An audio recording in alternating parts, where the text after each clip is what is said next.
Miami Heat Nation. Hello, guys. My name is Trent, and over here we are going to be covering the Miami Heat off season and heading into next year. So, guys, if you support the Miami Heat or your favorite team is the Miami Heat, make sure you drop that sub and turn on post notifications.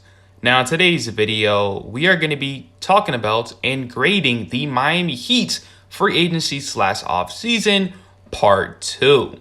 Now, I made a video about the Heat's offseason about a month ago, and honestly, I was being very, very nice because I expected the Miami Heat slash Pat Riley to make a move by now. But honestly, guys, nothing has changed, and we have the same roster. So we are going to be talking about the players we lost, and we are going to be talking about the signings that we did bring back. So to start it off, we got Victor Oladipo. We signed him to a 2-year, $18.2 million deal, which I'm very excited because I think Victor Oladipo is going to be a big part of the Miami Heat, especially that this is his first full off season. If he could continue to improve on the offensive end, that is going to be huge because obviously that's going to be more scoring for this team, and that's what we was lacking during our postseason run. He already was a great defender last postseason, so he's going to be a nice two-way player coming off the bench, and we have him for the next 2 years. I believe one is a player option deal, but I expect him to return. And then 2, Caleb Martin. We signed Caleb Martin to a 3-year, $20.4 million deal to be exact. And to be honest with you guys, bringing back Victor and bringing back Caleb was definitely huge for the Miami Heat. I expect Caleb Martin to have another big year. Played pretty solid last year. He just didn't get really much opportunity, much minutes. But this season, there's a potential he might be a starter for the Miami Heat at the starting 4. So definitely one of the best wings available. There wasn't great wings in free agency, so I'm excited that we got him for a fair deal. He's going to be in Miami for a while. And I just love the brothers, the twins, the Martin twins. They just play excellent basketball. They play their role, and he's just a great fit for the Miami Heat. So I'm definitely excited that Victor's back and Caleb Martin is back. Now, the last re-signing is going to be Dwayne Deadman. And to be honest with you guys, I'm not sure why they brought him back. They signed him to a 2-year, $9 million deal. Makes about $4.5 million each season. But if you watch Dwayne Deadman and you watch the Miami Heat, he was out of the rotation. He looks like he's getting older. He looks like he's washed up. They just didn't play him too much. And I feel like Yurt7 deserves that. Nikola Jovic deserves more minutes. Haywood Highsmith, Dwayne Deadman shouldn't be taking minutes away from these young players that are going to be the future of the Miami Heat.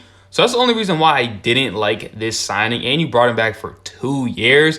If we are going to bring him back, let's just bring him back on a 1-year deal. But they like Dwayne Deadman. They like what he brings. I guess they like his leadership, his veterans, and all that stuff. So he is back on a roster. And then obviously our draft pick and Nikola Jovic, which we signed him to a 4-year, $11.5 million deal. Now, Nikola Jovic, I feel like he's going to have tons of potential. He's not going to be good for a while, but if he continued to, work with him and just work on his game, and, he's probably going to be definitely a solid role player. I do expect him to play not too much this year, but I do expect him to see him out there just to see. They're going to pretty much to see how good he is, what he has to work on, and all this extra stuff. But definitely like the pick. We didn't have the greatest pick in the draft, so you can't be too upset with it, but love the upside, love the potential. I definitely think he's going to be something solid for the Miami Heat. So those are all the signings and re-signings that we did bring to the roster. And then we did lose PJ Tucker, which was a huge loss. But for contract-wise, I see why they let him go. I'm not going to be paying a player that's going to be turning 40 years old very, very soon into this contract $15 million a year. I made a video talking about that. I don't want to pay PJ Tucker this much money. If we lose him, it's definitely going to be tough. But if we can give him a reasonable price for a contract, didn't bring him back, but he got paid in Philadelphia. They wanted him. They paid him more, and it is what it is, And then we lost Markieff Morris, but not a big loss. Didn't really play too much with us. Dealt with injuries with the Nikola Jokic, scuffle and all that type of stuff. So my grading for the Miami Heat free agency is a F.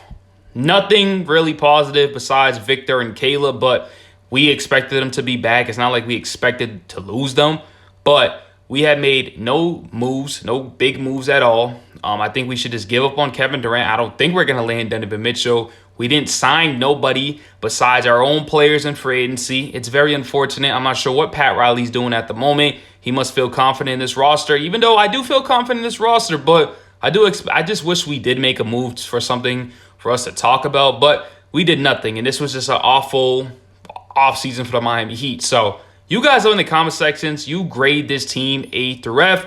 Personally, for me, it's an F. So I love you guys so much, and I'm out of here. Peace.